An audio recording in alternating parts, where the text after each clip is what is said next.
La vraie question que je me suis posée en regardant ce film, c'est quand est-ce que Brad Pitt va vieillir?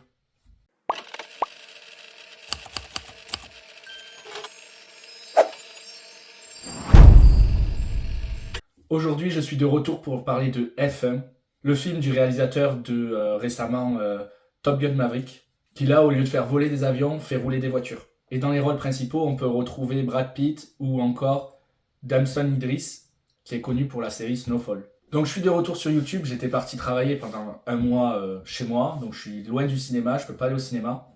Là j'y suis retourné, je me suis vu 4 films en une journée, et je vais faire la critique de chacun dans l'ordre de préférence. Tant pis s'ils sont sortis depuis déjà un petit moment. Et donc si je commence par F1, c'est que c'est celui que j'ai le moins aimé des 4 films que j'ai vus, mais attention, ça veut pas dire que j'ai pas aimé. Donc pour résumer le film, on suit un ancien pilote prodige des années 90 qui a arrêté de faire de la F1 suite à un accident, qui aujourd'hui mène une vie un peu sans attache, qui va être recontacté pour tenter de sauver une écurie qui va tomber à la faillite si jamais il n'arrive pas à gagner des courses. Et donc il va devoir faire équipe avec un pilote de la nouvelle génération, et forcément ça va faire des vagues. Pour donner un peu de contexte, je ne connais rien à la F1. Rien du tout, j'ai jamais vu une seule course. Pour moi, mon niveau de course automobile, c'est Cars. Voilà, au moins c'est dit. Et du coup, ça va m'amener à mon premier point, les courses dans le film.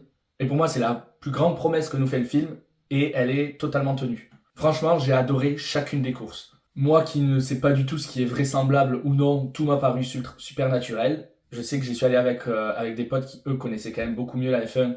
Et bon, ils disaient qu'il y avait quelques trucs qui se passaient pas forcément comme ça. Mais donc pour moi, ça m'a pas dérangé du tout. J'ai trouvé chacune des courses ultra divertissantes, très bien filmées. On ressent la vitesse, on nous montre la course de plusieurs points de vue avec un peu chaque chaque rôle dans l'équipe, l'équipe technique, etc., etc. Et donc j'ai trouvé que toutes les courses étaient très bien construites parce qu'il y a une sorte de tension dans chaque course un peu différente. Même au niveau du montage, on se perd. Alors que je pense que tourner une course comme ça, c'est assez compliqué. Je sais qu'ils ont modifié des voitures de F2 en faisant croire que c'est des voitures de F1. Aussi, on voit pas mal de vrais pilotes. Donc, je sais pas comment ils ont mélangé un peu ce qui est vrai et ce qui est faux. Bref, c'est très bien fait. En termes de réalisation, ça reste quand même assez simple. Ils n'ont pas fait non plus trop de folie. C'est bien filmé, mais sans rajouter de touches un peu particulières à la réalisation durant les courses. Mais donc, ces courses ultra divertissantes, il y en a beaucoup dans le film, ce qui fait que, ouais, le film, dans l'ensemble, est divertissant. Ça passe vite. Franchement, on en redemande de ces courses. C'est par contre sur tout le reste que pour moi, ça a beaucoup pêché. Après, je m'y attendais. C'est le genre de film voilà, où la promesse n'est pas sur les personnages, sur le scénario, etc., mais simplement sur du divertissement, de la course automobile.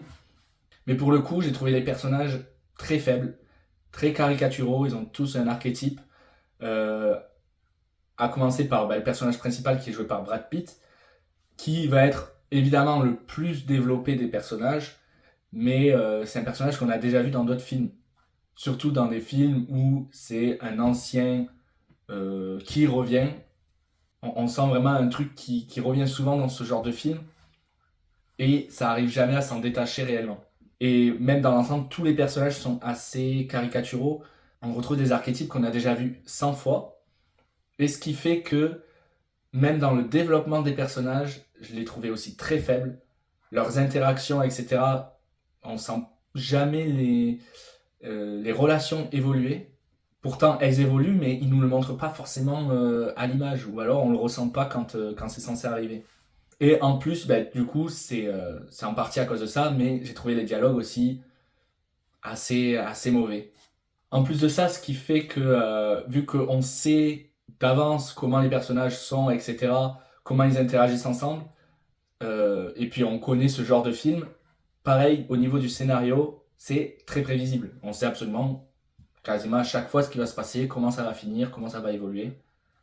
Et donc c'est pour tous ces points que c'est dommage, mais évidemment, c'est pas le principal du film, c'est le divertissement, c'est les courses. Et sur ça, c'est totalement réussi. Donc ce qui fait que ça me donne un film très divertissant que j'ai beaucoup aimé regarder.